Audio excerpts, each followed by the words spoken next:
चलिएगा मैं सेशन को स्टार्ट करता हूं। जो भी कैंडिडेट नए विजिट कर रहे हैं चैनल को जरूर से सब्सक्राइब कर लीजिएगा, बेल आइकन कॉल पे प्रेस कर लीजिएगा ताकि सभी तक इसी तरीके से daily up to date session मिल सके। और जो भी कैंडिडेट क्लास में जुड़ चुके हैं सेशन को लाइक शेयर कर दीजिएगा ताकि सभी तक पहुंच जाए, अपने सभी फ्रेंड्स तक पहुंच जाए जो भी तैयारी में लगे हुए हैं नर्सिंग कॉम्पिटिटिव एग्जाम्स के रिगार्डेड। चलेगा आज का अपना पहला क्वेश्चन है। आज के अपना पहला क्वेश्चन है, हर क्वेश्चंस के रिगार्डेड जैसा कि मैंने आपको बताया है और बताता आया हूं, क्वेश्चन को आपको समझना पड़ेगा। क्वेश्चन समझ में आएगा तभी आपका आंसर सही हो पाएगा, अदरवाइज आंसर आपका गलत हो जाएगा। तो पहला क्वेश्चन है, पहले क्वेश्चन को आप समझिएगा, फिर ऑप्शन को समझिएगा, फिर आंसर दीजिएगा। और मोस्ट ऑफ दी आप सबसे कहना चाहूंगा क्वेश्चन को सोल्व करने के लिए एलिमिनेशन मेथड जरूर लगाइएगा, आंसर आपको इजीली निकल जाएगा। चलिएगा पहला क्वेश्चन आपके सामने काफी इंपॉर्टेंट, काफी सिंपल सा क्वेश्चन है, ग्रोथ एंड डेवलपमेंट से रिगार्डेड क्वेश्चन है। देखिएगा, इंक्रीज इन द साइज और mass of the tissue, tissue के अंदर जो सेल और टिश्यू होती हैं, सेल्स और टिश्यू होती है सब जानते हैं, उनकी साइज का बढ़ना, उनकी मास का बढ़ना क्या कहलाता है। क्वेश्चन समझ में आ गया, यानी इंक्रीज नंबर ऑफ या इंक्रीज साइज और mass of the tissue also known as, क्या उसको कहेंगे, साइज बढ़ना और मास बढ़ना क्या कहलाता है, आंसर आपको देना। पहला ऑप्शन यहां पर ए ऑप्शन है मैच्योरेशन अपन कहेंगे, बी ऑप्शन है प्रोग्रेस हम कहेंगे, सी ऑप्शन है डेवलपमेंट हम कहेंगे और डी ऑप्शन है ग्रोथ हम कहेंगे। चलेगा आंसर आपको देना है। सभी क्वेश्चंस के रिगार्डेड थोड़ा सा टाइमिंग मैं आपको दूंगा, कुछ सेकंड्स का टाइमिंग दूंगा, उसके बाद आंसर मैं बता दूंगा और उसके रिगार्डेड जो भी की पॉइंट्स होंगे वो मैं आपको बता दूंगा। और ब्रीफली सभी क्वेश्चंस को जो भी आपके एग्जाम में आने वाले हैं, जो भी प्रीवियसली पूछे हुए हैं, सारे क्वेश्चंस को अपन कवर करेंगे इन्हीं daily to up to date session के अंदर। चलेगा इस क्वेश्चन का आंसर अपन देखें तो इस क्वेश्चन का आंसर क्या रहेगा, जो option number D correct answer रहेगा, क्योंकि यहां पर जो सेल और टिश्यू है उनकी क्या हो रही है, साइज में क्या हो रही है, वृद्धि हो रही है, साइज बढ़ रही है, साइज में इंक्रीजमेंट आ रहा है, यानी साइज का बढ़ना और मास का बढ़ना क्या होता है सर, ग्रोथ होता है। Growth and development paediatric nursing होती है, उसके अंदर आपने पढ़ा होगा अच्छी तरीके से, जो चाइल्ड हेल्थ नर्सिंग होती है उसके अंदर अच्छी तरीके से पढ़ा होगा। ग्रोथ एंड डेवलपमेंट काफी इंपॉर्टेंट टॉपिक है और हर नर्सिंग हिस्ट्री का हर एग्जाम हो, कोई सा भी एग्जाम हो, हर एग्जाम के अंदर आप ग्रोथ एंड डेवलपमेंट से रिगार्डेड क्वेश्चंस आता है। तो सिंपल सा यहां पर आपसे डेफिनेशन पूछा था और आई थिंक आपको समझ में आ गया होगा, यानी केवल साइज और मास के अंदर अगर इंक्रीज हो रहा है तो अपन डायरेक्टली कहेंगे क्या हो रहा है सर, क्या हो रहा है सर, ग्रोथ हो रहा है। क्या हो रहा है सर, ग्रोथ हो रहा है। तो याद रखिएगा, इंपॉर्टेंट है, उम्मीद है समझ में आ गया होगा। तो आगे बढ़ते हैं अपन नेक्स्ट क्वेश्चन पर। चलेगा नेक्स्ट क्वेश्चन आपका सेकंड नंबर क्वेश्चन है। सेकंड नंबर क्वेश्चन क्या कहता है, देखिएगा, मैच्योरेशन ऑफ फंक्शन और skill in a child is known as. देखिएगा सिंपल सा क्वेश्चन पूछा है, किसी चाइल्ड के अंदर, कोई एक चाइल्ड है, उसकी स्किल के अंदर अगर मैच्योरेशन आ रहा है, उसके फंक्शन के अंदर अगर मैच्योरेशन आ रहा है तो उसको अपन क्या कहेंगे, आंसर देना है। पहला ऑप्शन यहां पर ए ऑप्शन है प्रोग्रेस कहेंगे, बी ऑप्शन है इंक्रीमेंट कहेंगे, सी ऑप्शन है डेवलपमेंट कहेंगे और डी ऑप्शन है ग्रोथ हम कहेंगे। चलेगा आंसर आपको देना है। क्या इसका करेक्ट आंसर है मैच्योरेशन ऑफ फंक्शन और skill in a child, child के अंदर अगर फंक्शन और स्किल के अंदर मैच्योरेशन आ रहा है तो उसको अपन जनरली क्या कहेंगे। जल्दी से अपना आंसर पुट कीजिएगा, क्योंकि जो आंसर देंगे उनके अंदर कॉन्फिडेंस जनरेट होगा। कॉन्फिडेंस आप सबको पता है की ऑफ सक्सेस माना जाता है। अगर कोई पर्सन कॉन्फिडेंस से अपना आंसर करता है, कॉन्फिडेंस जनरेट कर लेता है खुद के अंदर, सेल्फ कॉन्फिडेंस, तो 100% वो सक्सेस होगा आने वाले एग्जाम के अंदर। कॉन्फिडेंस कैसे जनरेट होगा सर, आप आंसर तो दीजिएगा। सर हमने क्वेश्चंस आपके सामने रख दिया है, सर आपको आंसर देना है, उसके बाद आगे पता चलेगा सही है कि गलत है, वो तो बाद की बात है, लेकिन आंसर आपको देना है। आंसर कॉन्फिडेंस से आंसर दीजिएगा, समझ की आंसर दीजिएगा, 100% आने वाले एग्जाम आपके हाथ में होंगे। और बिल्कुल जीवन एजुकेशन के साथ जुड़े हैं तो आने वाला हर एग्जाम आपके हाथ में होगा। चलेगा, यहां पर बात करते हैं इस क्वेश्चन के आंसर की।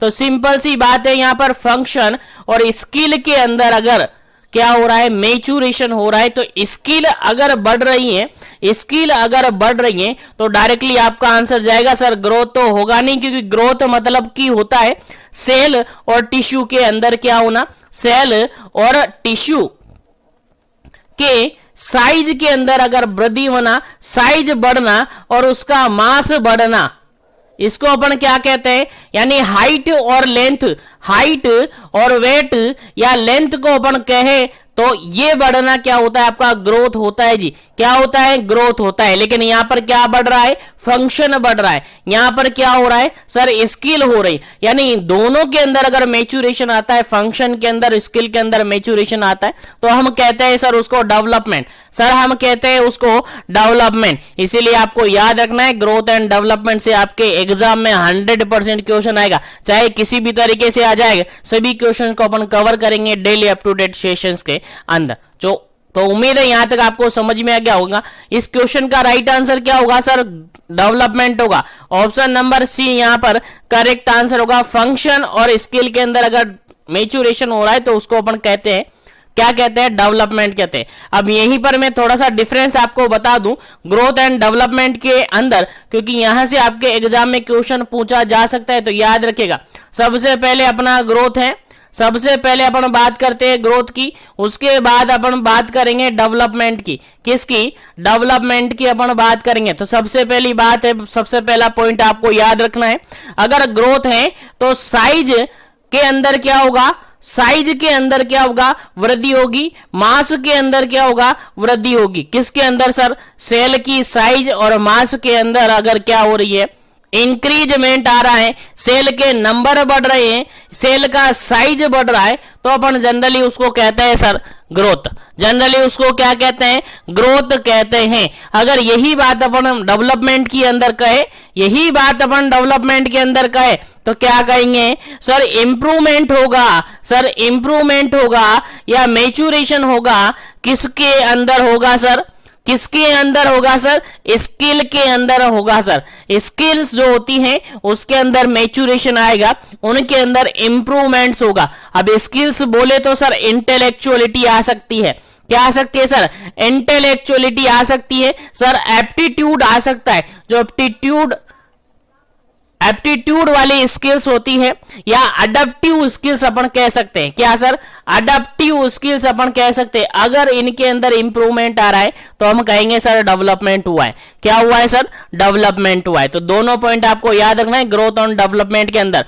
ग्रोथ एंड डेवलपमेंट के अंदर डिफरेंस आपको याद रखना है, क्वेश्चन आपसे पूछा जा सकता है। चलेगा, नेक्स्ट क्वेश्चन की बात करते हैं, नेक्स्ट पॉइंट की बात करते हैं। यहीं पर ग्रोथ एंड डेवलपमेंट की अगर बात करें तो ग्रोथ को अपन क्या कर सकते हैं, इजीली मेजर कर सकते हैं। तो कह सकते हैं सर मेजरेबल होता है। ग्रोथ क्या होता है सर, मेजरेबल होती है। लेकिन अगर डेवलपमेंट की बात करें तो नॉन मेजरेबल इसको माना जाता है। क्या सर, नॉन मेजरेबल, आसानी से मेजर नहीं किया जा सकता है डेवलपमेंट को, आसानी से मेजर नहीं किया जा सकता है डेवलपमेंट को। तो कह सकते हैं ग्रोथ एक मेजरेबल प्रोसेस है, डेवलपमेंट एक नॉन मेजरेबल प्रोसेस है। याद रखिएगा, भूलना नहीं है। चलिएगा, अगर बात करें थर्ड पॉइंट की, यहीं पर थर्ड पॉइंट की बात अपन करें तो देखिएगा, ग्रोथ के अंदर फिजिकल मैच्योरेशन होता है। ग्रोथ के अंदर कौन सा मैच्योरेशन होता है सर, फिजिकल मैच्योरेशन देखने को मिलता है। कौन सा, फिजिकल, क्योंकि सेल का नंबर, साइज और मास बढ़ रहा है तो उसके अंदर फिजिकली क्या होगा सर, फिजिकली मैच्योरेशन उसके अंदर होगा, फिजियोलॉजिकली मैच्योरेशन उसके अंदर होगा। लेकिन अगर डेवलपमेंट की बात करें तो साइकोलॉजिकली मैच्योरेशन यहां पर देखने को मिलता है। कौन सा सर, साइकोलॉजिकल मैच्योरेशन यहां पर देखने को मिलता है। तो क्वेश्चन आपसे पूछा जा सकता है कि अगर एक चाइल्ड है, अगर एक चाइल्ड है और उसके अंदर साइकोलॉजिकल मैच्योरेशन हो रहा है या साइकोलॉजिकली वो मैच्योर हो रहा है तो हम उसको क्या कहेंगे? आपका आंसर जाएगा सर डेवलपमेंट। अगर फिजिकली मैच्योर हो रहा है तो फिर क्या होगा? ग्रोथ होगा। लेकिन साइकोलॉजिकली अगर मैच्योर होगा तो फिर वो डेवलपमेंट होगा। याद रखिएगा, काफी इंपॉर्टेंट है। उसके अलावा फाइनल पॉइंट की अगर बात करें, लास्ट पॉइंट की अपन बात करें तो देखिएगा, ग्रोथ को अपन जनरली क्वांटिटेटिव फॉर्म में मानते हैं। क्वांटिटेटिव होती है, क्वांटिटेटिव ये होती है। क्वांटिटेटिव क्यों? क्योंकि सर इसको आसानी से अपन मेजर कर पा रहे हैं। लेकिन अगर डेवलपमेंट की बात करें तो ये क्वालिटेटिव होती है। याद रखिएगा, क्वालिटेटिव होती है। इतना डिफरेंस आपको याद होना चाहिए। तो चार जो बेसिक डिफरेंस मैंने आपको बताए वो आपको याद होना चाहिए। पहला डिफरेंस आपको क्या याद रखना है? सर ग्रोथ के अंदर सेल का साइज, सेल का मास, सेल का नंबर बढ़ता है तो उसको अपन ग्रोथ कहते हैं। लेकिन डेवलपमेंट के अंदर अगर बात करें तो जो स्किल्स होती हैं, चाहे वो इंटेलेक्चुअल स्किल्स हो सकती है, चाहे वो अडेप्टिव स्किल्स होती है, उनके अंदर अगर इंप्रूवमेंट आ रहा है तो वो डेवलपमेंट होता है। उसके अलावा बात करें तो ग्रोथ एक मीजरेबल प्रोसेस होती है जिसको इजीली अपन मीजर कर सकते हैं। लेकिन डेवलपमेंट को नॉन मीजरेबल प्रोसेस कहा जाता है, इसको आसानी से मीजर नहीं किया जाता है। उसके अलावा ग्रोथ के अंदर अगर बात अपन करें तो फिजिकल मैच्योरेशन देखने को मिलता है, फिजिकली मैच्योरेशन यहां पर देखने को मिलता है। लेकिन डेवलपमेंट की बात करें तो साइकोलॉजिकली मैच्योरेशन यहां पर होता है। उसके अलावा ग्रोथ को क्वांटिटेटिव फॉर्म माना जाता है, यानी क्वांटिटेटिव चेंजेस यहां पर देखने को मिलते हैं बॉडी के अंदर। कैसे क्वांटिटेटिव चेंजेस यहां पर देखने को मिलते हैं? क्योंकि मीजरेबल है, क्वांटिटेटिव अपन चेकआउट कर सकते हैं। लेकिन अगर डेवलपमेंट की बात करें तो ये क्वालिटेटिव होता है। क्वालिटेटिव चेंजेस देखने को मिलता है आपकी बॉडी के अंदर जब डेवलपमेंट होता है। उम्मीद करता हूं ग्रोथ एंड डेवलपमेंट से रिगार्डेड डिफरेंस आपको क्लियर हो गया होगा। क्या डिफरेंस है दोनों के अंदर, ग्रोथ एंड डेवलपमेंट के अंदर। और अगर यहां से कोई क्वेश्चंस आपके एग्जाम में आया तो इजीली आप सोल्व कर पाएंगे। चलेगा, उम्मीद है समझ में आ गया होगा।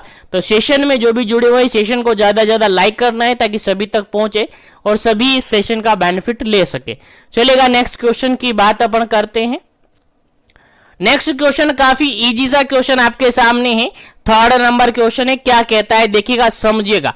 सिंपल सा क्वेश्चन है और रिपीटेडली पूछा हुआ क्वेश्चन है आपके एग्जाम के अंदर। Natural method of family planning, family planning का नेचुरल मेथड कौन सा है? आंसर दीजिएगा। समझ गए क्या क्वेश्चन कह रहा है? फैमिली प्लानिंग का कौन सा मेथड यहां पर नेचुरल मेथड होता है? पहला ऑप्शन देखिएगा यहां पर OCP, oral contraceptive pills. Second option देखिएगा non hormonal oral contraceptive pills. C option देखिएगा यहां पर ब्रेस्ट फीडिंग। और डी ऑप्शन यहां पर देखिएगा कन्वेंशनल वेसेक्टोमी। चलेगा, आंसर आपको देना है। क्या इसका करेक्ट आंसर होगा? आंसर आपको देना है। पूछा क्या है सर? फैमिली प्लानिंग का नेचुरल मेथड पूछा है और ऑलमोस्ट सभी पहचान गए होंगे तो फटाफट से आंसर दे दीजिएगा क्या इसका करेक्ट आंसर होगा। फिर आगे बढ़ेंगे अपन नेक्स्ट क्वेश्चन पर।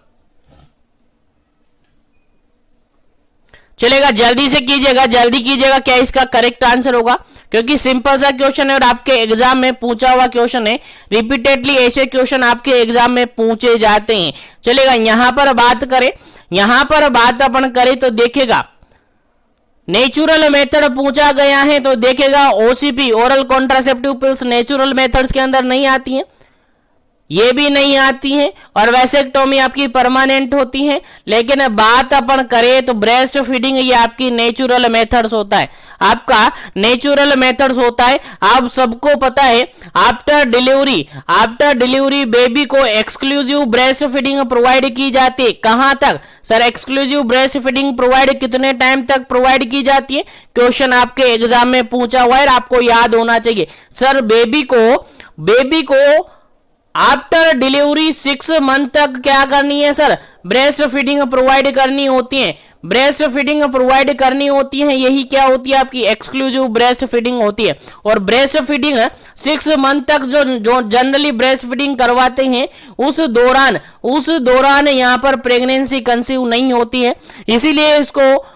इसीलिए इसको फैमिली प्लानिंग का नेचुरल मेथड्स माना जाता है। याद रखिएगा, याद होना चाहिए। यहीं पर लैक्टेशनल एमनोरियल मेथड्स भी इसको जानते हैं, लैक्टेशनल एमनोरियल मेथड्स भी इस नाम से इसको जानते हैं। याद रखिएगा, काफी इंपॉर्टेंट क्वेश्चन है आपके एग्जाम पॉइंट ऑफ व्यू से, भूलना नहीं है। काफी सिंपल सा क्वेश्चन है लेकिन आपके एग्जाम में आ सकता है, इसलिए याद रखिएगा। चलिएगा आगे बढ़ते हैं पर नेक्स्ट क्वेश्चन पर। नेक्स्ट क्वेश्चन आपके सामने सिंपल सा इजी सा क्वेश्चन पूछा गया है, आंसर आपको देना है। देखिएगा 4th नंबर क्वेश्चन है, example of non hormonal oral contraceptives. जो नॉन हार्मोनल ओरल कॉन्ट्रासेप्टिव्स है उनका एग्जाम्पल आपको यहां पर बताना है, आंसर आपको बताना है। फटाफट से आंसर दीजिएगा, क्या इसका करेक्ट आंसर है। पहला ऑप्शन है यहां पर OCP, oral contraceptive pills. Second option है यहां पर छाया और सहेली। थर्ड ऑप्शन है यहां पर माला डी और फोर्थ ऑप्शन है यहां पर माला एन। चलिएगा आंसर आपको देना है ए बी सी या डी। आंसर क्या होगा, इसका करेक्ट आंसर आपको देना है। फटाफट कीजिएगा, जल्दी कीजिएगा, क्या इसका करेक्ट आंसर होगा, क्योंकि सिंपल सा क्वेश्चन है लेकिन आपके एग्जाम पॉइंट ऑफ व्यू से काफी इंपॉर्टेंट है। आपके एग्जाम पॉइंट ऑफ व्यू से काफी इंपॉर्टेंट है, आपको याद रहना है, आपको याद रखना है, आपको भूलना नहीं है। चलेगा, यहां पर करेक्ट आंसर की आप बात करते हैं, करेक्ट आंसर की आप बात करते हैं तो ऑप्शन नंबर बी यहां पर करेक्ट आंसर होगा, क्योंकि ओसीपी भी हार्मोनल है, माला डी माला एन भी हार्मोनल के अंदर आते हैं। लेकिन नॉन हार्मोनल की बात अपन करें तो आपका छाया और सहेली जो कि एक प्रचलित कॉन्ट्रासेप्टिव के रूप में है, प्रचलित है, काफी फेमस है, आप सबने नाम सुना होगा, आप सबने इसके बारे में पढ़ा होगा, जनरली आप सबको पता होगा। इसको कैट क्रोमोनन अपन कहते हैं, कैट क्रोमन अपन इसको कहते हैं। याद रखिएगा, इंपॉर्टेंट क्वेश्चन है, अगर यहां पर ऑप्शन में ये नहीं मिले तो ये भी मिल सकता है, कैट क्रोमन इसको भी कह सकते हैं। तो याद रखिएगा, यहां पर नॉन हार्मोनल कॉन्ट्रासेप्टिव के अंदर ये करेक्ट आंसर है ऑप्शन नंबर बी। उम्मीद है आपको समझ में आ गया होगा। तो छाया और सहेली क्या है sir, non hormonal contraceptive pills है जो कि कैट क्रोमन के नाम से भी जानी जाती हैं, याद रखिएगा। चलिएगा आगे बढ़ते हैं पर नेक्स्ट क्वेश्चन पर। नेक्स्ट क्वेश्चन है सिंपल सा आपसे पूछा गया, काफी सिंपल सा क्वेश्चन है जो कि अभी जो रिसेंटली सीएचओ के रिगार्डेड एग्जाम हुए हैं उनके अंदर एज इट इज क्वेश्चन पूछा हुआ है।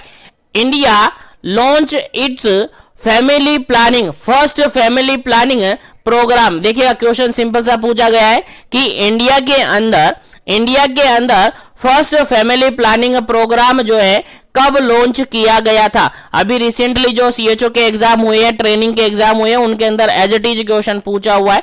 चलिएगा, पहला ऑप्शन यहां पर देखिएगा, ए ऑप्शन यहां पर है 1952, सेकेंड ऑप्शन है 1953, सी ऑप्शन है यहां पर 1954 और डी ऑप्शन यहां पर 1955। चलिएगा आंसर आपको देना है, क्या इसका करेक्ट आंसर होता है फर्स्ट फैमिली प्लानिंग प्रोग्राम कब लॉन्च हुआ है इंडिया के अंदर। सिंपल सा क्वेश्चन पूछा गया है, सभी को आंसर पता होगा, सभी को आंसर पता होगा, जिसको पता नहीं है वो याद रखेगा, आपके एग्जाम के अंदर पूछा जा सकता है। चलिएगा, यहां पर ऑप्शन की बात करें तो फर्स्ट ऑप्शन बिल्कुल करेक्ट आंसर है, फर्स्ट ऑप्शन यहां पर बिल्कुल करेक्ट आंसर है, 1952 बिल्कुल करेक्ट आंसर है।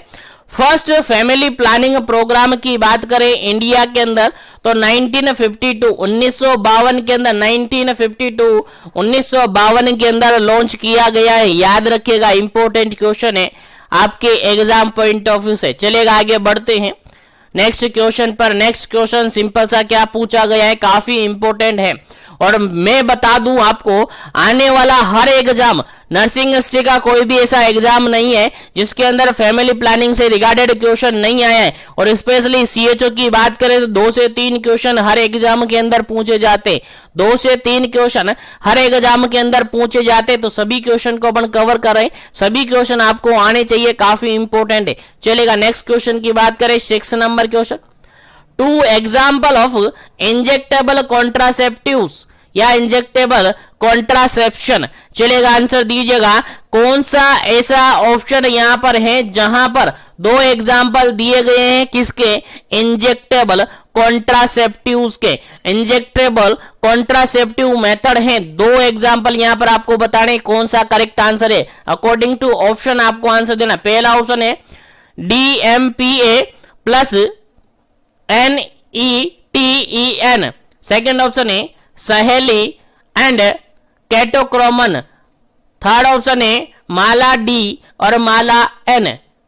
डी ऑप्शन है नन ऑफ दी अबव। चलेगा, सिंपल सा क्वेश्चन आपसे पूछा गया है, इंजेक्टेबल कॉन्ट्रासेप्टिव के बारे में पूछा गया है, कौन सा ऑप्शन यहां पर करेक्ट आंसर है, आंसर देना है क्या इसका करेक्ट आंसर होगा, कौन सा ऑप्शन यहां पर करेक्ट आंसर है, फटाफट से दीजिएगा क्या इसका करेक्ट आंसर होगा। इंजेक्टेबल कॉन्ट्रासेप्टिव्स की बात आपसे की गई है, आंसर आपको देना है फटाफट से क्या इसका करेक्ट आंसर होगा। चलेगा, यहां पर अगर करेक्ट आंसर की अपन बात करें, करेक्ट आंसर की अपन बात करें तो ऑप्शन नंबर यहां पर फर्स्ट बिल्कुल करेक्ट आंसर होगा, ए ऑप्शन बिल्कुल करेक्ट आंसर होगा। यहां पर सहेली कैटक्रोमन नहीं होगा, माला डी माला एन नहीं होगा और नन ऑफ दी अबव तो होगा ही नहीं है। तो यहां पर ऑप्शन नंबर फर्स्ट बिल्कुल करेक्ट आंसर है, option number A correct answer है। DMPA जिसको डंपा अपन नाम से जानते, डंपा के नाम से जानते, और NET नेट EN के नाम से इसको जानते, नेट EN के नाम से इसको जानते। अगर इन दोनों की फुल फॉर्म आपसे एग्जाम में पूछी जा सकती है तो वो भी याद रखना है, क्योंकि प्रीवियसली एग्जामों के अंदर इनकी फुल फॉर्म भी पूछी गई है, तो आपको याद रखना है। देखिएगा, डंपा की अगर अपन बात करें, डंपा यानी जो कि क्या है, इंजेक्टेबल कॉन्ट्रासेप्टिव है, इंजेक्टेबल कॉन्ट्रासेप्टिव मेथड्स के अंदर माने जाते हैं। तो याद रखेगा, डंपा की अगर फुल फॉर्म अपन देखें, डंपा की फुल फॉर्म देखें तो डिपोट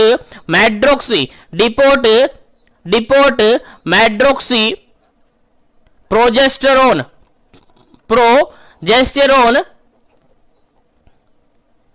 एसिटेट। याद रखेगा, काफी इंपॉर्टेंट है, फुल फॉर्म आपसे पूछी जा सकते हैं, depot medroxyprogesterone acetate Dampa का फुल फॉर्म होता है। अगर अपन बात करें नेट EN की बात करें, NETEN की बात अपन करें तो नेट EN का जो फुल फॉर्म होता है वो होता है नॉर इथेस्टेरोन इनेंथेट। याद रखेगा, नॉर इथेस्टेरोन इनेंथेट इसका बिल्कुल फुल फॉर्म होता है। तो याद रखेगा, दोनों फुल फॉर्म आपसे एग्जाम में पूछे जा सकते हैं, तो भूलना नहीं है। चलेगा, उम्मीद है समझ में आ गया होगा। तो आगे बढ़ते हैं अपन नेक्स्ट क्वेश्चन पर। नेक्स्ट क्वेश्चन आपके सामने सिंपल सा पूछा गया है, काफी इंपॉर्टेंट क्वेश्चन है। देखिएगा, 7 नंबर क्वेश्चन है और 7 नंबर क्वेश्चन सिंपल सा आपसे पूछा गया है, progesterone only pills also known as. Progesterone only pills को किस अदर नेम के नाम से जाना जाता है, किस नाम से जाना जाता है, प्रोजेस्टेरोन ओनली पिल्स को किस नाम से जाना जाता है, आंसर आपको देना है। पहला ऑप्शन यहां पर मिनी पिल्स के नाम से जाना जाता है, बी ऑप्शन यहां पर है डंपा के नाम से जाना जाता है, सी ऑप्शन यहां पर है माला एन के नाम से जाना जाता है, डी ऑप्शन है यहां पर माला डी के नाम से जाना जाता है। चलेगा, आंसर आपको देना है क्या इसका करेक्ट आंसर है। प्रोजेस्टेरोन ओनली पिल्स जो होती हैं उसको किस नाम से जानते हैं, किस नाम से वो फेमस है, आंसर आपको देना है। प्रोजेस्टेरोन ओनली पिल्स की बात की जा रही है और आप सबको याद होगा ऐसे मैं उम्मीद करता हूं। तो इस क्वेश्चन का जो बिल्कुल करेक्ट आंसर है, जो भी क्वेश्चन बता रहा हूं आपको याद रखने हैं, आपके एग्जाम के अंदर एज इट इज क्वेश्चन पूछे जा सकते हैं, एज इट इज क्वेश्चन पूछे जाएंगे, थोड़ा बहुत लैंग्वेज चेंज हो सकता है लेकिन क्वेश्चन पूछे जाएंगे 100%। चलेगा, इस क्वेश्चन का करेक्ट आंसर की अपन बात करें तो ऑप्शन नंबर फर्स्ट यहां पर करेक्ट आंसर है। प्रोजेस्टेरोन ओनली पिल्स को अपन मिनी पिल्स के नाम से जानते हैं। याद रखेगा, प्रोजेस्टेरोन ओनली पिल्स को हम मिनी पिल्स के नाम से जानते हैं, याद होना चाहिए आपको, काफी इंपॉर्टेंट क्वेश्चन है आपके एग्जाम पॉइंट ऑफ व्यू से। चलिएगा, आगे बढ़ते हैं अपन नेक्स्ट क्वेश्चन पर, आगे बढ़ते हैं अपन नेक्स्ट क्वेश्चन पर। नेक्स्ट क्वेश्चन आपके सामने देखिए, काफी इंपॉर्टेंट क्वेश्चन है और प्रीवियसली क्वेश्चंस पूछा हुआ क्वेश्चन है, कॉम्पिटिटिव एग्जाम्स के अंदर एज इट इज क्वेश्चन पूछा हुआ है, तो आगे आपके एग्जाम के अंदर भी पूछा जा सकता है। तो याद रखेगा, 8 नंबर क्वेश्चन है, डिपोट मेड्रोक्सी प्रोजेस्टेरोन एसिटेट, जिसको डंपा अपन ने कहा भी थोड़ी देर पहले, डंपा। डंपा का फुल फॉर्म यहां पर दिया हुआ है depot medroxyprogesterone acetate. An injectable contraceptive must be injected at least every. देखिए क्वेश्चन यहां पर पूछा गया है कि जो डंपा होता है, जो डंपा इंजेक्टेबल कॉन्ट्रासेप्टिव पिल्स होता है, उसको अपन इंजेक्ट करते हैं एटलीस्ट कितने टाइम पीरियड के बाद, यानी कितने टाइम पीरियड के बाद इसको रिपीट किया जाता है, यानी एवरी कितने मंथ में इसको रिपीट किया जाता है। आंसर आपको देना है, डंपा को कितने टाइम पीरियड में दिया जाता है।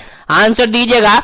पहला ऑप्शन यहां पर है 2 मंथ, बी ऑप्शन यहां पर है 4 मंथ, सी ऑप्शन यहां पर है 5 मंथ और डी ऑप्शन यहां पर है 3 मंथ। चलेगा, आंसर आपको देना है। काफी सिंपल सा, काफी इजी सा क्वेश्चन है और प्रीवियसली एग्जाम के अंदर एज इट इज क्वेश्चन पूछा हुआ है, तो आपको याद होना चाहिए और आपका सही आंसर होना चाहिए, क्योंकि काफी इंपॉर्टेंट क्वेश्चन है आपके एग्जाम पॉइंट ऑफ व्यू से।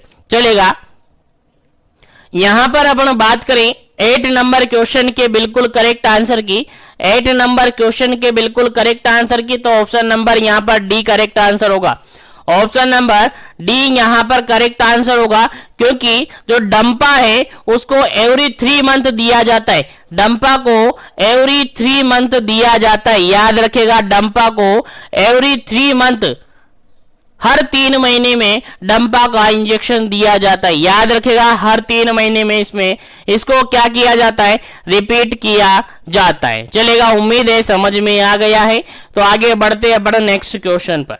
चलेगा, नेक्स्ट क्वेश्चन आपके सामने सिंपल सा क्वेश्चन है, 9 नंबर क्वेश्चन। सिंपल सा क्वेश्चन पूछा गया है, full form of MMA। MMA का फुल फॉर्म आपसे पूछा गया है। काफी सिंपल सा क्वेश्चन है, उम्मीद है सभी को याद होगा, क्योंकि काफी बार हम इस क्वेश्चन को डिस्कस कर चुके और मैंने कहा भी है ये क्वेश्चन आपके एग्जाम पॉइंट ऑफ व्यू से काफी इंपॉर्टेंट है। चलेगा, medical method of abortion, second option है medication method of abortion, third option है मेडिकल मेडिकेशन ऑफ अबॉर्शन और फोर्थ ऑप्शन है नन ऑफ दी अबव। अब देखिएगा कंफ्यूजन हो सकता है आपके माइंड में, क्योंकि सारे ऑप्शन, तीनों ऑप्शन एक जैसे। नन ऑफ दी अबव को मैं हटा देता हूं, इसको मैं हटा देता हूं। अब 3 ऑप्शन आपके सामने, 3 ऑप्शन में से आपको आंसर देना है, क्या इसका करेक्ट आंसर होगा। MMA का फुल फॉर्म आपको देना है और MMA का फुल फॉर्म आपको बताना है। काफी सिंपल सा क्वेश्चन है, बट थोड़ा सा कंफ्यूजन हो सकता है, लेकिन सोच समझकर आंसर दीजिएगा। काफी इंपॉर्टेंट क्वेश्चन है आपके एग्जाम पॉइंट ऑफ व्यू से। चलेगा, यहां पर बात अपन करें तो यहां पर ए ऑप्शन बिल्कुल करेक्ट आंसर है, फर्स्ट ऑप्शन बिल्कुल करेक्ट आंसर है। क्या है सर, MMA बोले तो medical method of abortion, medication नहीं है जी, मेडिकेशन नहीं है जी, बिल्कुल क्या है जी, मेडिकल मेथड ऑफ अबॉर्शन है। बिल्कुल सिंपल सा नाम है, मेडिकल मेथड ऑफ अबॉर्शन। आप सबको पता है, काफी अच्छी तरीके से हमने प्रीवियसली सेशंस के अंदर डिस्कस किया है। तो जो भी प्रीवियसली सेशन अवेलेबल करवाए हुए हैं वो सारे सेशन जरूर से देखिएगा। अगर आप CHO की प्रिपरेशन कर रहे हैं, CHO की प्रिपरेशन कर रहे हैं, तो जीवन एजुकेशन का हर सेशन आपके लिए इंपॉर्टेंट है और हर सेशन से आपके एग्जाम में क्वेश्चन पूछा जाएगा। इसीलिए सभी सेशन को विजिट करते रहिए जैसे टाइम मिलता रहे। और मैं कह दूं अगर आपने 3 महीने तरीके से तैयारी कर लिए, जीवन एजुकेशन के साथ मिलकर तैयारी कर लिए, तो 100% गारंटी के साथ मैं बता दूं आपका सिलेक्शन श्योर है। आने वाली एग्जाम आपके लिए बिल्कुल सेफ है और आपके हाथ में, लेकिन ईमानदारी से और तैयारी करनी पड़ेगी आपको। केवल 3 महीने की बात है, ज्यादा नहीं बोल रहा मैं, केवल 3 महीने आपको पढ़ना है।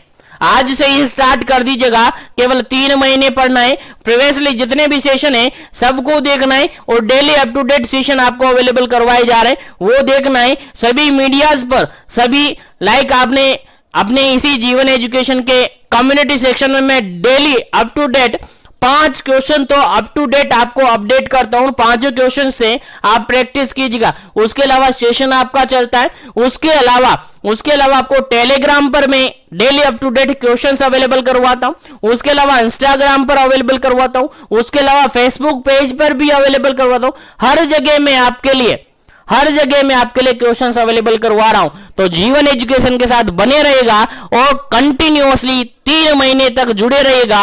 100% आने वाला एग्जाम आपके लिए हेल्पफुल रहेगा। आपके लिए बिल्कुल टारगेट ले लीजिएगा कि अगला वैकेंसी, अगला सीएचओ वैकेंसी या आने वाली हर वैकेंसी हमारे हाथ में रहेगी, लेकिन तैयारी आपको करनी पड़ेगी ईमानदारी के साथ। चलेगा, आगे बढ़ते हैं। जो भी क्लास में जुड़े हुए क्लास को लाइक शेयर करते रहेगा और सेशन को ज्यादा से ज्यादा शेयर जरूर करना है ताकि सभी तक पहुंचे। चलेगा, नेक्स्ट क्वेश्चन की बात करते हैं। नेक्स्ट क्वेश्चन आपका 10 नंबर क्वेश्चन है। सिंपल सा क्वेश्चन आपसे पूछा गया है। देखो खाली जगह छोड़ा हुआ है, यहां पर लिखना है आपको, यहां पर फिल करना है। Of iron and folic acid should be given to the women undergoing the MMA process. देखिएगा, एक लेडी है जो कि MMA प्रोसेस से निकली हुई है, यानी एक लेडी जिसके अंदर MMA प्रोसीजर किया हुआ है। MMA बोले तो sir medical method of abortion किया हुआ है। अब मेडिकल मेथड ऑफ अबॉर्शन किया हुआ है तो उस लेडी को आप कितनी आयरन एंड फोलिक एसिड की टैबलेट देंगे? सिंपल सा क्वेश्चन है, आपके एग्जाम में पूछा जा सकता है। तो एक लेडी है जिसको medical method of abortion procedure किया हुआ है, जिसके अंदर मेडिकल मेथड ऑफ अबॉर्शन किया हुआ है, तो उसके अंदर आयरन और फोलिक एसिड की कितनी टैबलेट्स आप उस लेडी को दोगे? अकॉर्डिंग टू ऑप्शन आंसर देना है। पहला ऑप्शन, ए ऑप्शन यहां पर है 30 टैबलेट्स, बी ऑप्शन यहां पर है 60 टैबलेट, सी ऑप्शन यहां पर है 180 टैबलेट्स और डी ऑप्शन यहां पर है 200 टैबलेट्स। चलिएगा, आंसर आपको देना है। क्या इसका करेक्ट आंसर होगा? 10 नंबर क्वेश्चन का करेक्ट आंसर आपको देना है। क्या इसका करेक्ट आंसर होगा? कितनी टैबलेट आप उस लेडी को दोगे जिस लेडी के अंदर MMA medical method of abortion procedure किया हुआ है? तो आप सबको याद रखना है, इस लेडी को हम 6 मंथ तक, कब तक सर? 6 मंथ तक क्या करते हैं सर? आयरन फोलिक एसिड की टैबलेट देते हैं और 6 मंथ बोले तो 180 टैबलेट उसको देंगे, डेली टैबलेट देंगे और 180 दिन तक अपन टैबलेट दे देंगे, यानी 6 महीने तक उसको टैबलेट देते हैं। सिंगल टैबलेट देते हैं 6 महीने तक, यानी पूरे 180 टैबलेट उसको दी जाती। कितनी? 180 टैबलेट उसको दी जाती है। उम्मीद है यहां तक सभी क्वेश्चन आपको समझ में आ रहे होंगे।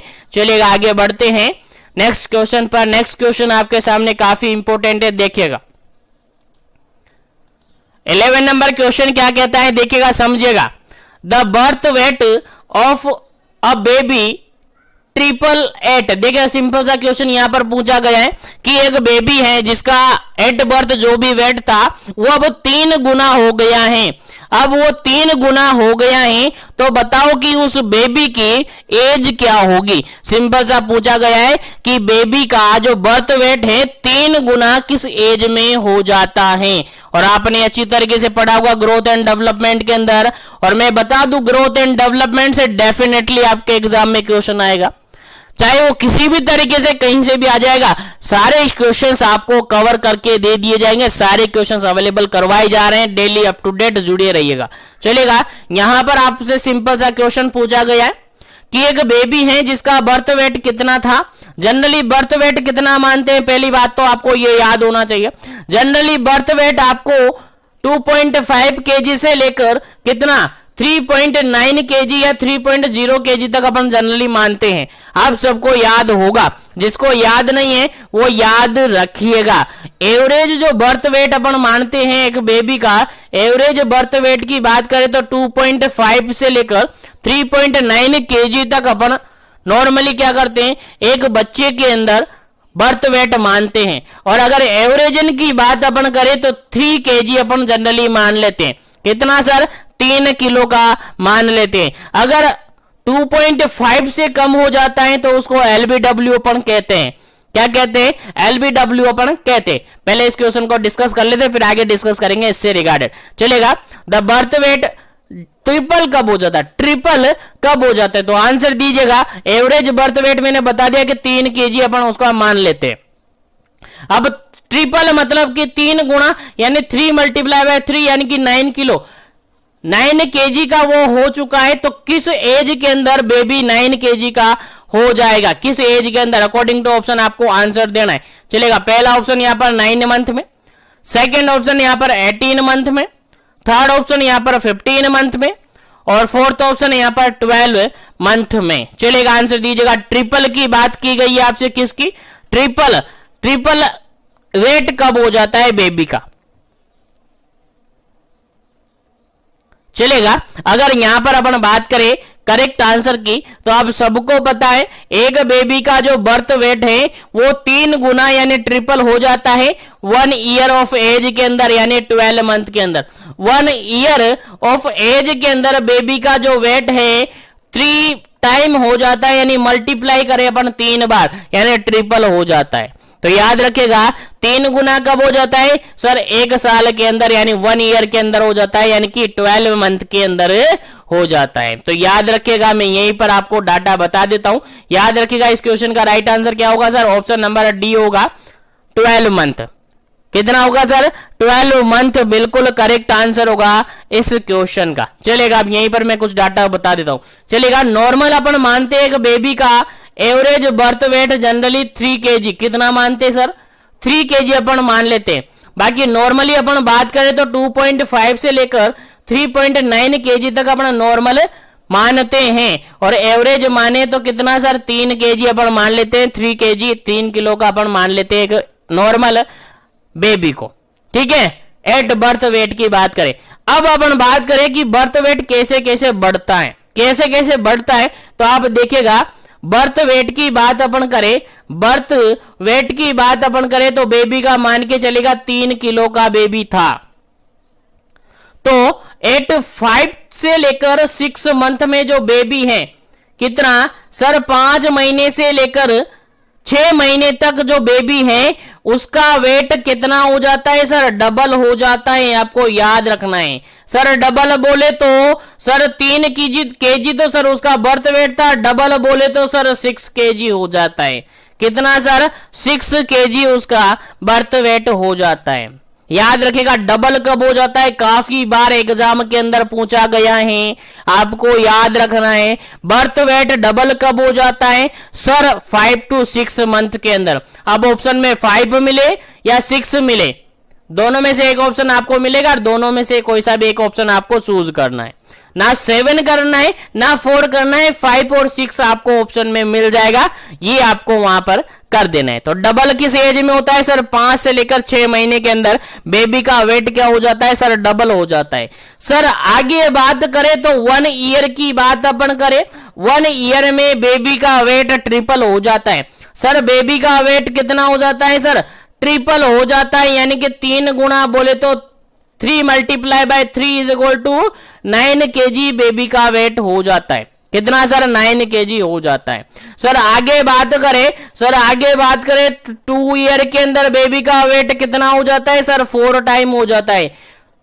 2 ईयर के अंदर बेबी का वेट सर 4 टाइम। सर 3 तो उसका बर्थ वेट है सर, 4 टाइम उसका हो गया, यानी कि 12 kg बेबी का वेट हो जाता है।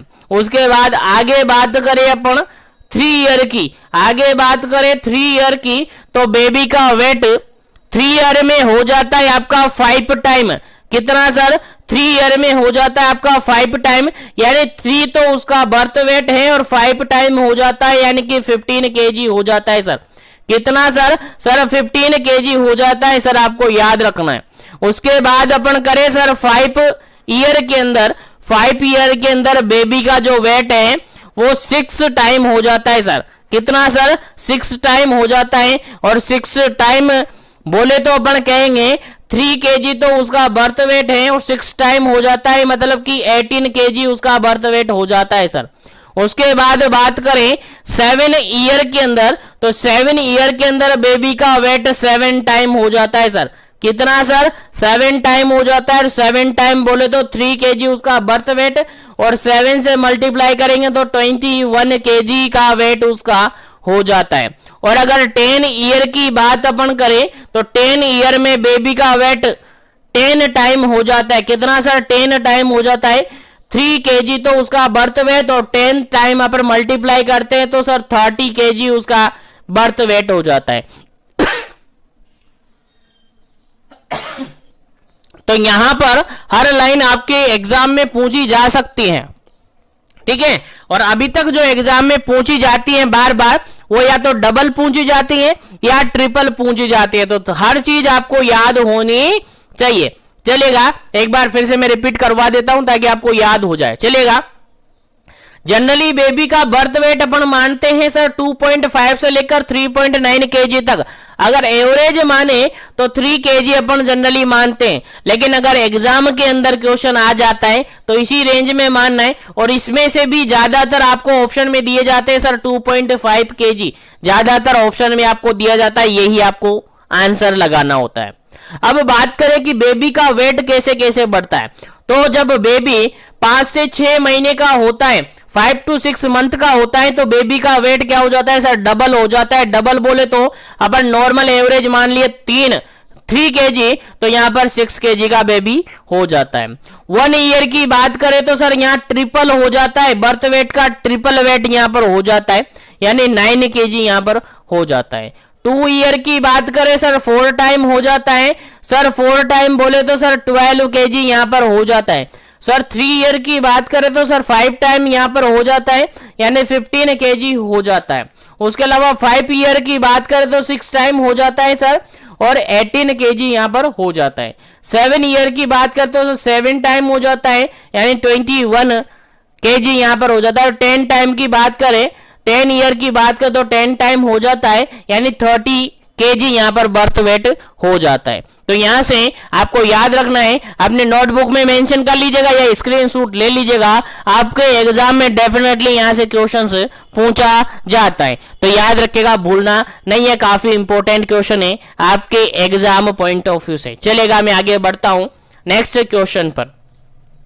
और नेक्स्ट क्वेश्चन पर बढ़ने के साथ ही सेशन को ज्यादा से ज्यादा लाइक करें, शेयर करें, ताकि सभी तक पहुंचे और सभी बेनिफिट ले सके। चलेगा, नेक्स्ट क्वेश्चन आपका 12 नंबर क्वेश्चन है। 12 नंबर क्वेश्चन क्या पूछता है, देखिएगा, सिंपल सा क्वेश्चन है। At the time of birth had circumference is about, देखिएगा क्वेश्चन पूछा गया है, एक बेबी जस्ट अभी बर्थ हुआ है, एक बेबी की जस्ट अभी डिलीवर्ड हुआ है, अभी बर्थ हुआ है बेबी का, तो आप उसका हेड सरकमफ्रेंस मान रहे हैं, हेड सरकमफ्रेंस मेजर कर रहे हैं, तो बताइएगा कि उसका हेड सरकमफ्रेंस कितना होगा। अकॉर्डिंग टू ऑप्शन आपको देना है, नॉर्मल बताना है। चलेगा, यहां पर कोई कंडीशन नहीं दी है, कोई कंडीशन नहीं दी है, तो कंडीशन कैसी माननी है सर आपको, सर नॉर्मल माननी है। तो एट बर्थ में बेबी का हेड सरकमफ्रेंस क्या होता है, पहला ऑप्शन यहां पर ए ऑप्शन है 28 से लेकर 30 सेंटीमीटर, बी ऑप्शन है 30 से 32 सेंटीमीटर, सी ऑप्शन है 37 टू 40 सेंटीमीटर, और फोर्थ ऑप्शन है यहां पर डी ऑप्शन है 33 टू 35 सेंटीमीटर। चलिएगा, आंसर दीजिएगा क्या इसका करेक्ट आंसर होगा। जल्दीबाजी नहीं करनी है ऐसे क्वेश्चन के अंदर, क्योंकि आप जल्दीबाजी करेंगे तो आंसर गलत हो सकता है। यहां पर पूछा क्या है सर, हेड सरकमफ्रेंस पूछा है सर, HC पूछा है सर, हेड सरकमफ्रेंस आपसे पूछा है। और हेड सरकमफ्रेंस की अगर अपन बात करते हैं नॉर्मल की, हेड सरकमफ्रेंस की अगर नॉर्मल अपन बात करते हैं तो एट बर्थ जो हेड सरकमफ्रेंस होता है, एट बर्थ जो हेड सरकमफ्रेंस होता है वो कितना होता है सर, ऑप्शन नंबर डी यहां पर करेक्ट आंसर है। 33 से लेकर 35 सेंटीमीटर होता है। कितना होता है सर, 33 से लेकर 35 सेंटीमीटर होता है। ये नॉर्मल रेंज है, आपको याद रखनी है। हेड सरकमफ्रेंस की बात की जाए तो 30 से लेकर 35, 33 से लेकर 35, 33 से लेकर 35 सेंटीमीटर यहां पर होती है। अब आप कहेंगे कि अगर बेबी का जो हेड सरकमफ्रेंस है अगर कम है तो अपन उसको क्या कहेंगे, सर बेबी का अगर हेड सरकमफ्रेंस अगर 33 सेंटीमीटर से कम है तो उस कंडीशन को अपन कहते हैं सर माइक्रोसिफेली। क्या कहते हैं सर, माइक्रोसिफेली अपन उसको कहते हैं। याद रखिएगा, आपके एग्जाम में पूछा जा सकता है। सर अगर बेबी का हेड सरकमफ्रेंस 35 से ज्यादा हुआ तो सर 35 से अगर ज्यादा सेंटीमीटर होगा, 35 से ज्यादा होगा तो सर उसको मैक्रोसिफेली अपन कहेंगे। क्या कहेंगे सर? मैक्रोसिफेली अपन उसको कहेंगे। तो याद रखिएगा। और जनरली मैक्रोसिफेली देखने को मिलता है सर हाइड्रोसिफेलस के अंदर, हाइड्रोसिफेलस के अंदर देखने को मिलता है। याद रखिएगा, क्वेश्चन आपसे पूछा हुआ है सर एक बेबी का जो हेड सरकमफ्रेंस है 35 से ज्यादा है तो उसको मैक्रोसिफेली अपन करें। यानी मैक्रोसिफेली कोई बेबी है तो उसका मोस्ट कॉमन कारण क्या होता है, मोस्ट कॉमन कोज क्या माना जाता है? जनरली सर हाइड्रोसिफेलस के अंदर मैक्रोसिफेली देखने को मिलता है। सर माइक्रोसिफेली कहां पर देखने को मिलेगा? सर जो माल न्यूट्रिशन होता है, माल न्यूट्रिशन की बात करते, कुपोषण की बात करते तो सर वहां पर आपका माइक्रोसिफेली देखने को मिलता है। यानी हेड सरकमफ्रेंस 33 सेंटीमीटर से भी कम देखने को मिलता है। तो याद रखेगा, यहां से भी आपके एग्जाम में क्वेश्चन पूछा जा सकता है, तो भूलना नहीं है। चलिएगा आगे बढ़ते हैं अपन नेक्स्ट क्वेश्चन पर। आगे बढ़ते हैं नेक्स्ट क्वेश्चन पर। उम्मीद है समझ में आ गया होगा, तो सेशन को लाइक शेयर करते रहिएगा। चलिएगा नेक्स्ट क्वेश्चन की बात करते हैं। नेक्स्ट क्वेश्चन आपका 30 नंबर क्वेश्चन है, सिंपल सा क्वेश्चन है। देखिएगा, at the time of birth chest circumference पूछा है सर, सीसी आपसे पूछा है, बताइएगा कितना हो।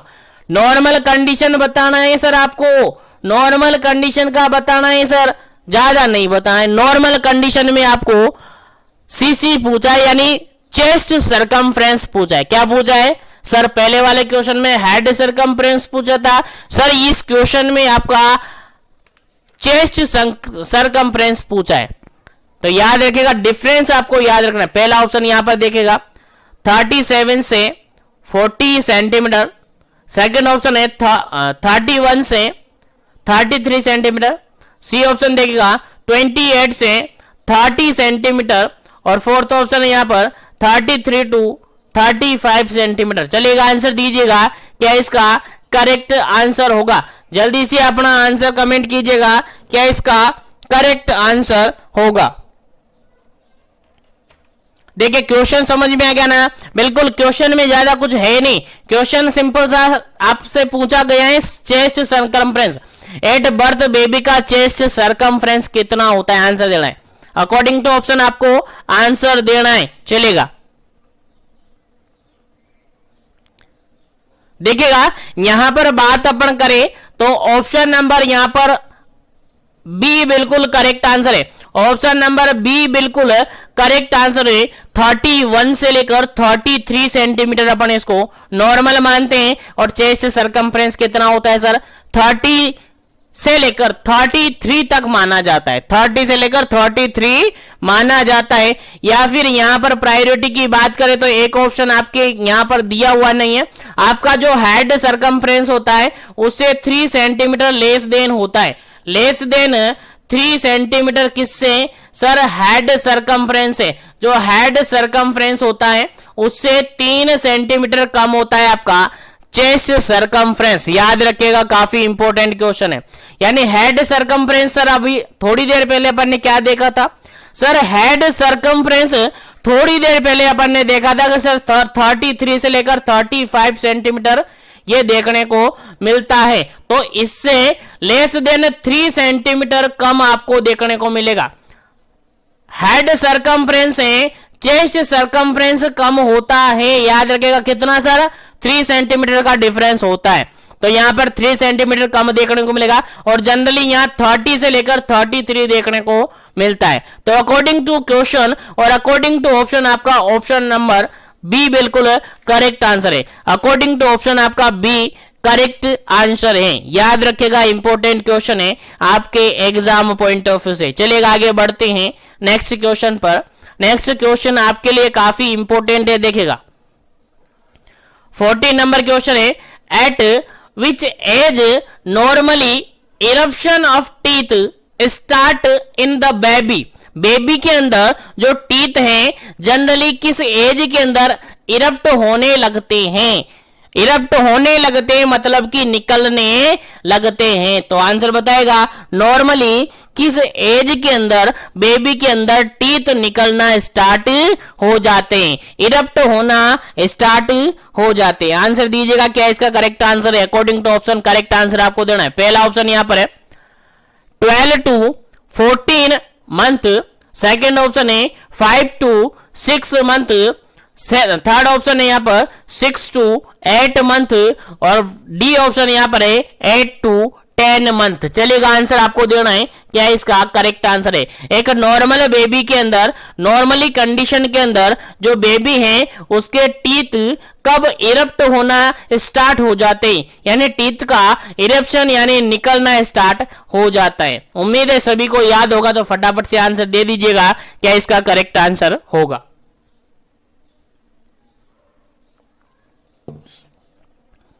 चलेगा यहां पर करेक्ट आंसर की अपन बात करते तो option number C is correct answer. 6 to 8 month के अंदर नॉर्मल बेबी के अंदर जो टीथ हैं वो इरप्ट होना स्टार्ट कर देते हैं। तो याद रखेगा 6 to 8 यहां पर करेक्ट आंसर है, ऑप्शन नंबर सी बिल्कुल करेक्ट आंसर है। चलिएगा आगे बढ़ते हैं अपन नेक्स्ट क्वेश्चन पर। नेक्स्ट क्वेश्चन आपके लिए काफी सिंपल सा, काफी इजी सा क्वेश्चन है। Teenage pregnancy is also known as, teenager जो प्रेगनेंसी होती है उसका अदर नेम क्या होता है। पहला ऑप्शन यहां पर देखेगा अर्ली प्रेगनेंसी, सेकेंड ऑप्शन देखेगा अडल्ट प्रेगनेंसी, थर्ड ऑप्शन देखेगा अडल्ट प्रेगनेंसी एडोलसेंट प्रेगनेंसी और डी ऑप्शन देखेगा नन ऑफ दी अबव। चलेगा आंसर आपको बताना है। सिंपल सा क्वेश्चन पूछा गया है कि टीनेजर जो प्रेगनेंसी है उसका अदर नेम क्या है, अर्ली प्रेगनेंसी है या फिर अडल्ट प्रेगनेंसी है या फिर एडोलसेंट प्रेगनेंसी है या फिर इनमें से कोई नहीं है, नन ऑफ दी अबव है। चलेगा आंसर दीजिएगा क्या इसका करेक्ट आंसर होगा।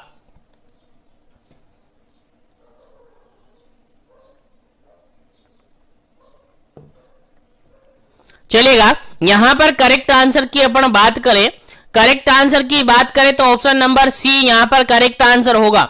ऑप्शन नंबर सी यहां पर करेक्ट आंसर होगा क्योंकि अर्ली प्रेगनेंसी को नहीं कहेंगे, अडल्ट को नहीं कहेंगे, तो डी ऑप्शन यहां पर होगा नहीं है। क्या होगा सर, एडोलसेंट प्रेगनेंसी को अपन टीनेजर प्रेगनेंसी कहते हैं। Sir adolescent age group generally कहां से कहां तक मानी जाती है सर, 10 to 19 ईयर्स की जो एज है उसको अपन एडोलसेंट एज ग्रुप मानते हैं। और इस एज ग्रुप के अंदर कोई लेडी, इस एज ग्रुप के अंदर अगर कोई गर्ल्स क्या हो जाती है, प्रेग्नेंट हो जाती है, तो उसको टीनेजर प्रेगनेंसी अपन कहते हैं। कितना, टीनेजर प्रेगनेंसी उसको कहते हैं। कितना, 10 to 19 ईयर्स, और इसी को अपन एडोलसेंट प्रेगनेंसी के नाम से भी जानते हैं। तो याद रखिएगा, भूलना नहीं है, काफी इंपॉर्टेंट क्वेश्चन है आपके एग्जाम पॉइंट ऑफ व्यू से। चलिएगा आगे बढ़ते हैं, आगे बढ़ते हैं नेक्स्ट क्वेश्चन पर। नेक्स्ट क्वेश्चन आपके सामने देखिएगा, 16 नंबर क्वेश्चन है, सिंपल सा क्वेश्चन पूछा हुआ है। Kangaroo care is useful for the treatment of, kangaroo जो केयर दी जाती है, कंगारू केयर बोले तो सर, कंगारू केयर बोले तो sir skin to skin contact, ठीक है। तो कंगारू केयर जनरली किसको दिया जाता है, किसका ट्रीटमेंट करने के लिए दिया जाता है। आंसर दीजिएगा किसके ट्रीटमेंट के लिए यूजफुल माना जाता है। आंसर दीजिएगा, पहला ऑप्शन है यहां पर seizure, second option B option है यहां पर हाइपोथर्मिया, सी ऑप्शन है यहां पर एब्डोमिनल पेन, डी ऑप्शन है यहां पर एन्यूरेसिस। चलिएगा आंसर दीजिएगा क्या इसका करेक्ट आंसर होगा, क्या इसका करेक्ट आंसर होगा, ए बी सी या डी। चलिएगा फटाफट से आंसर दीजिएगा, सीजर, हाइपोथर्मिया, एब्डोमिनल पेन और एन्यूरेसिस। चलिएगा आंसर दीजिएगा, और उम्मीद है सभी को याद होगा क्योंकि कंगारू केयर जो दी जाती है, कंगारू मदर केयर, नाम सुना होगा आपने, KMC, कंगारू मदर केयर जो प्रोवाइड की जाती है, generally sir skin to skin contact यहाँ पर प्रोवाइड किया जाता है, मतलब कि टेम्परेचर को मेंटेन करने के लिए होता है। सर जनरली बात करें यहाँ पर क्वेश्चन के राइट आंसर की, तो option number B correct answer होगा। सर हाइपोथर्मिया का ट्रीटमेंट करने के लिए सर कंगारू केयर दी जाती है। सिंपल सा क्वेश्चन है, करेक्ट आंसर क्या होगा sir? Option number B correct answer होगा। चलिए आगे बढ़ते हैं नेक्स्ट क्वेश्चन पर। नेक्स्ट क्वेश्चन है सिंपल सा आपसे पूछा गया है, लो बर्थ वेट बेबी कौन सा होगा? अकॉर्डिंग टू ऑप्शन, यहां पर अकॉर्डिंग टू ऑप्शन आंसर देना है। एक बेबी है जिसका वेट कितना कम होगा कि उसको अपन LBW कहेंगे, यानी लो बर्थ वेट बेबी कहेंगे। तो फटाफट से आंसर दीजिएगा। पहला ऑप्शन यहां पर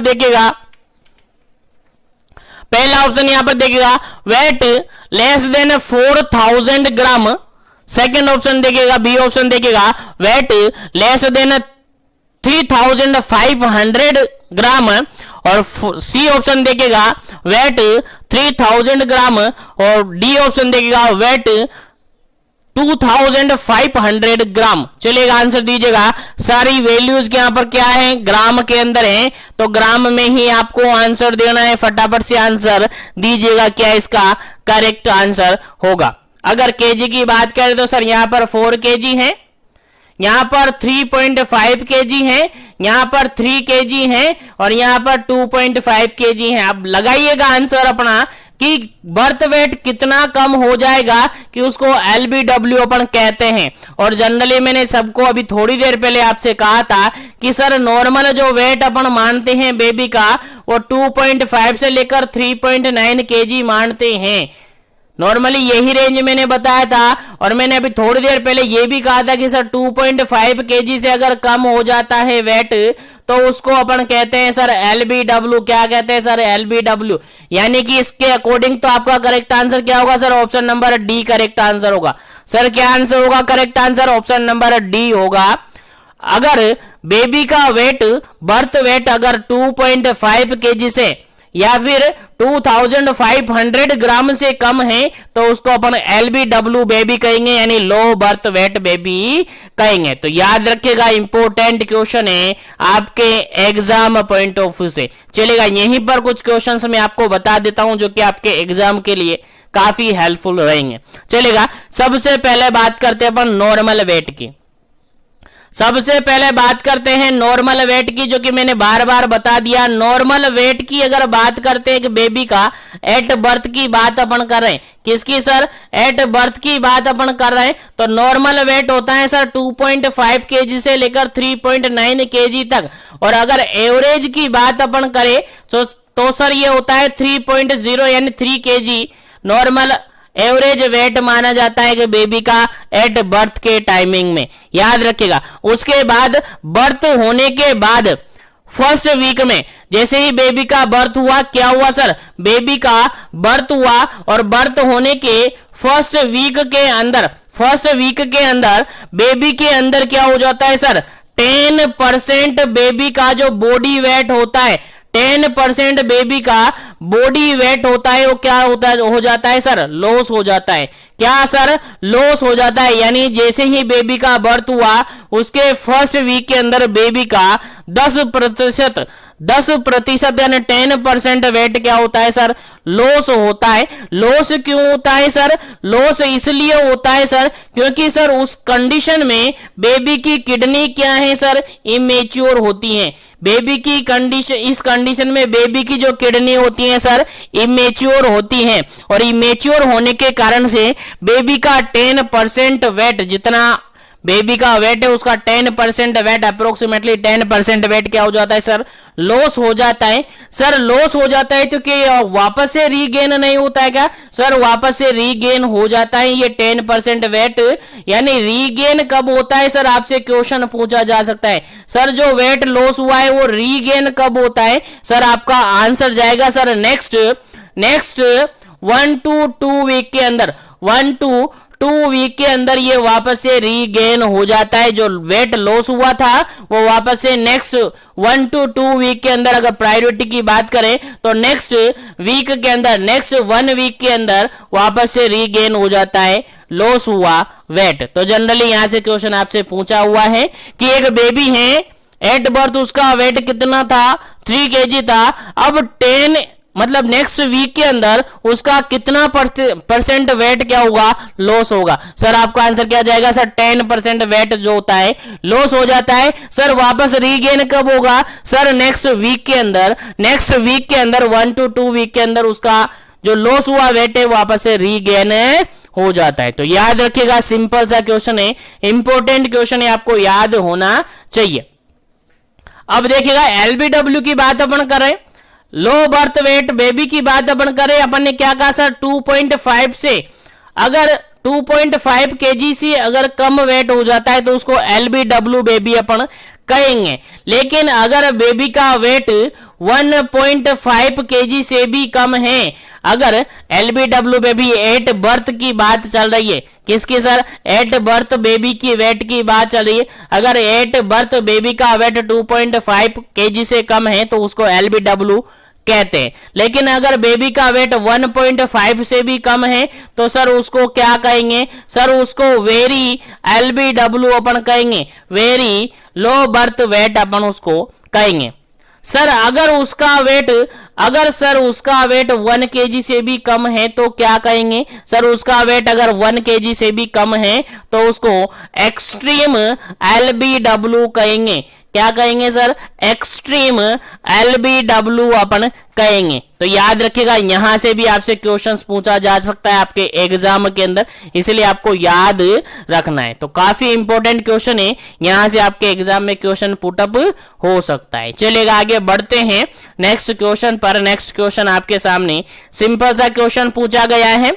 सर यहां पर 18 नंबर क्वेश्चन है, क्या पूछ रहा है समझिएगा फिर आंसर दीजिएगा। The scoring method which is used for the assessing newborn physiological condition, देखिएगा वो स्कोरिंग मेथड आप बताइए जो नीचे आपको ऑप्शन में दे रखे, उनमें से ढूंढना है कि वो स्कोरिंग मेथड आप बताइए जिसको यूज किया जाता है, किस लिए, assessing the newborn baby, newborn physiological condition, जो न्यूबॉर्न बेबी पैदा हुआ है, बर्थ हुआ है, उसकी फिजियोलॉजिकल कंडीशन को आपको असिस करना है, उसका फिजियोलॉजिकल फंक्शन को आपको असिस करना है। तो असिस करने के लिए जनरली कौन सा मेथड, कौन सा स्कोरिंग मेथड्स आप काम में लेते हैं, आंसर दीजिएगा क्या इसका करेक्ट आंसर होता है। पहला ऑप्शन देखेगा पार्टोग्राफ, यहां पर लिखेंगे। सेकेंड ऑप्शन है अपगार स्कोरिंग, यहां पर लिखेंगे। थर्ड ऑप्शन है ग्लासगो कोमा स्केल, यहां पर लिखेंगे, ग्लासगो स्केल या ग्लासगो कोमा स्केल यहां पर लिखेंगे। डी ऑप्शन है यहां पर कंप्लीट ब्लड एग्जामिनेशन यहां पर करेंगे। क्वेश्चन समझ में आ गया, क्वेश्चन सिंपल सा है, उस स्कोरिंग मेथड्स का नाम बताइएगा या वो स्कोरिंग मेथड बताइएगा जिसको यूज किया जाता है एक न्यूबॉर्न के फिजियोलॉजिकल कंडीशन को जानने के लिए या न्यूबॉर्न के फिजियोलॉजिकल कंडीशन को असिस करने के लिए। कौन सा मेथड यहां पर करेक्ट आंसर होगा, आंसर आपको देना है, फटाफट कीजिएगा, जल्दी कीजिएगा, क्या इसका करेक्ट आंसर होगा। फिर इससे रिगार्डेड कुछ पॉइंट्स अपन डिस्कस करेंगे जो कि आपके एग्जाम के रिगार्डेड काफी इंपॉर्टेंट रहेंगे। चलेगा, यहां पर अगर बात अपन करते हैं, यहां पर हम अगर बात करते तो सिंपल सा क्वेश्चन आपके सामने है, सिंपल सा क्वेश्चन आपके सामने है, एक बेबी है जिसका स्कोरिंग मेथड्स आपको बताना है कि उसके फिजियोलॉजिकल फंक्शन को, उसके फिजियोलॉजिकल कंडीशन को आप असेस करें। कब, एट बर्थ, न्यूबॉर्न की बात की जा रही है। देखिएगा न्यूबॉर्न की बात की जा रही है तो पार्टोग्राफ तो सर प्रेगनेंसी, डिलीवर, लेबर के टाइमिंग में किया जाता है। ग्लासगो कोमा स्केल आपका कॉन्शियसनेस के लिए, और ब्लड से रिगार्डेड कोई लेना देना यहाँ पर है नहीं है। करेक्ट आंसर सर क्या जाएगा, सर ऑप्शन नंबर बी जाएगा। इसलिए एलिमिनेशन मेथड को भी दिमाग लगाकर काम में ले, आंसर इजीली निकल जाएगा। तो यहाँ पर करेक्ट आंसर क्या होगा सर, सर यहाँ पर अपगार स्कोरिंग बिल्कुल करेक्ट आंसर होगा। कौन सा स्कोर किया जाएगा sir, Apgar scoring, option number B यहां पर करेक्ट आंसर होगा। अपगार स्कोरिंग बिल्कुल करेक्ट आंसर होगा। क्या सर, अपगार स्कोरिंग बिल्कुल करेक्ट आंसर होगा। अब इस अपगार स्कोरिंग से रिगार्डेड थोड़ा सा पॉइंट मैं यहां पर बता देता हूं, क्योंकि इसके रिगार्डेड ऑलरेडी मैंने बताया हुआ है। तो अपगार स्कोरिंग और इमीडिएट केयर के रिगार्डेड प्रीवियसली सेशंस लिए हुए हैं, उनको जरूर पढ़िएगा, जरूर देखिएगा, जरूर विजिट कीजिएगा। मैं लिंक या तो ऊपर आई बटन में दे दूंगा या नीचे डिस्क्रिप्शन में दे दूंगा, या फिर आप प्लेलिस्ट से देख लीजिएगा, काफी इंपॉर्टेंट है। बाकी यहां पर थोड़ा सा बता देता हूं ब्रीफली, देखिएगा अपगार जो स्कोरिंग होता है, अपगार स्कोरिंग को सबसे पहले डिस्कवर्ड किसने किया था? पहला क्वेश्चन तो यहां पर आपसे क्वेश्चन पूछा जा सकता है, यानी इसकी डिस्कवरी किसने की थी? तो यहां पर आपको याद रखना है, एक साइंटिस्ट है, यहां पर नाम याद रखना है, विर्जेनिया, क्या? विर्जेनिया अपगार के नाम से आपको याद रखना है। क्या है सर? विर्जीनिया अपगार ने सबसे पहले इसकी डिस्कवरी की थी। सर कब की थी? ये आपको याद रखना है, 1952 के अंदर की थी, भूलना नहीं है। 1952 के अंदर विर्जीनिया अपगार ने सबसे पहले अपगार स्कोर की डिस्कवरी की थी। सर किस काम आता है अपगार स्कोर? सर ये न्यूबॉर्न की जो कंडीशन होती है, न्यूबॉर्न की जो कंडीशन होती हैं उसको चेकआउट करने के लिए, उसको मेजर करने के लिए, उसको असिस्ट करने के लिए काम में लिया जाता है।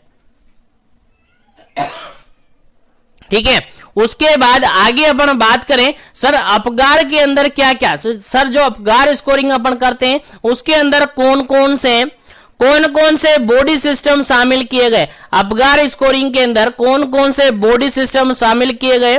तो इसके अंदर बेसिकली 3 बॉडी सिस्टम शामिल किए गए। पहला बॉडी सिस्टम होता है आपका कार्डियोवैस्कुलर सिस्टम।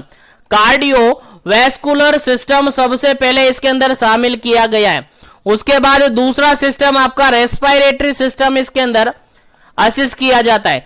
क्या सर? रेस्पिरेटरी सिस्टम इसके अंदर असिस्ट किया जाता है।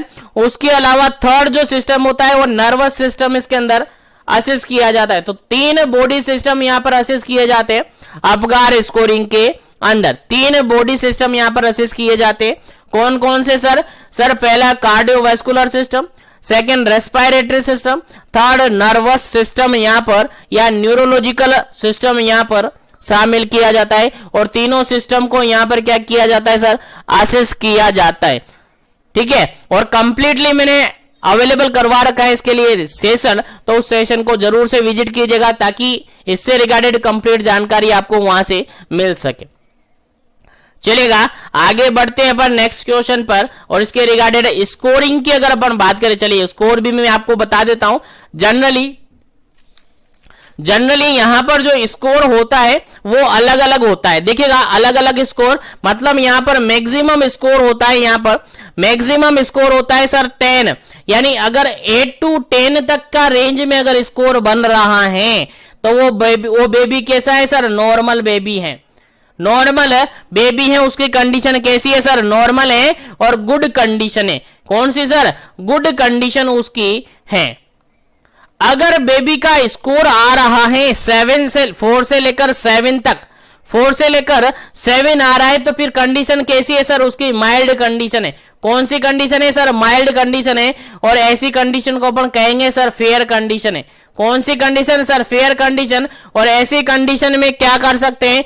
रूटीन केयर प्रोवाइड की जाती है। रूटीन केयर के साथ साथ अगर जरूरत पड़ती है तो ऑक्सीजन थेरेपी भी यहां पर दी जाती है। और अगर स्कोर आ रहा है 0 से लेकर 3, तो ये कंडीशन बहुत खराब इस कंडीशन है और इसको सीवियर कंडीशन अपन कहते हैं। और ऐसी कंडीशन में बेबी का रिसक्सिटेशन किया जाता है। क्या किया जाता है सर? रिसक्सिटेशन यहां पर किया जाता है। तो याद रखिएगा, तीनों कंडीशन आपको याद होनी चाहिए। यहां से भी क्वेश्चन पूछा हुआ है, यहां से भी क्वेश्चन पूछा हुआ है, तो क्वेश्चन आपको याद रखना है। बाकी अपगार स्कोरिंग के रिगार्डेड, इमीडिएट केयर के रिगार्डेड फुल 1 से 1.5 घंटे तक का एक सेशन है जो कि मैंने ऑलरेडी अवेलेबल करवा रखा है।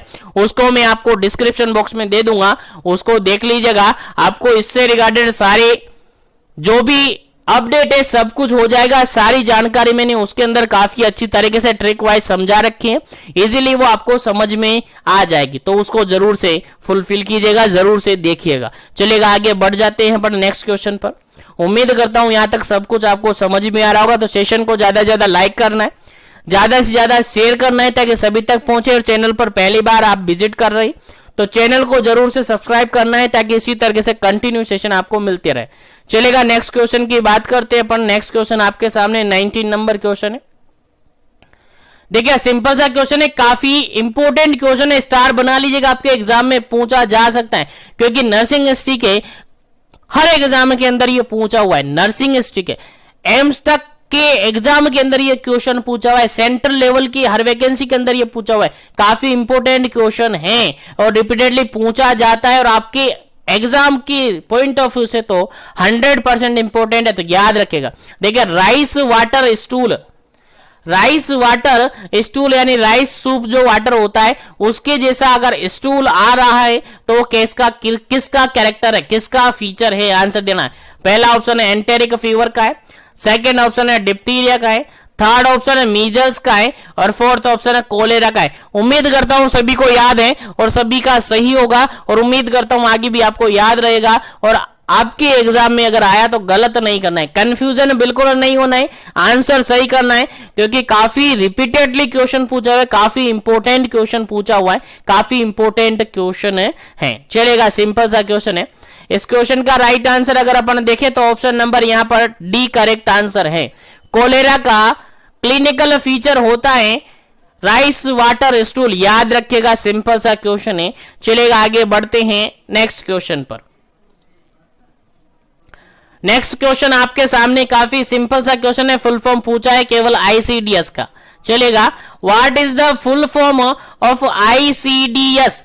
आईसीडीएस का फुल फॉर्म आपसे पूछा गया है। According to question, according to option आपको आंसर देना है। पहला ऑप्शन देखेगा यहां पर international child developmental skill, second option है Indian child development system, C option देखेगा इंटीग्रेटेड चाइल्ड डेवलपमेंट स्कीम और डी ऑप्शन देखेगा इंटरनेशनल चाइल्ड डेवलपमेंट सर्विस। चलेगा, आंसर दीजिएगा क्या इसका करेक्ट आंसर होगा। आईसीडीएस का फुल फॉर्म क्या होता है?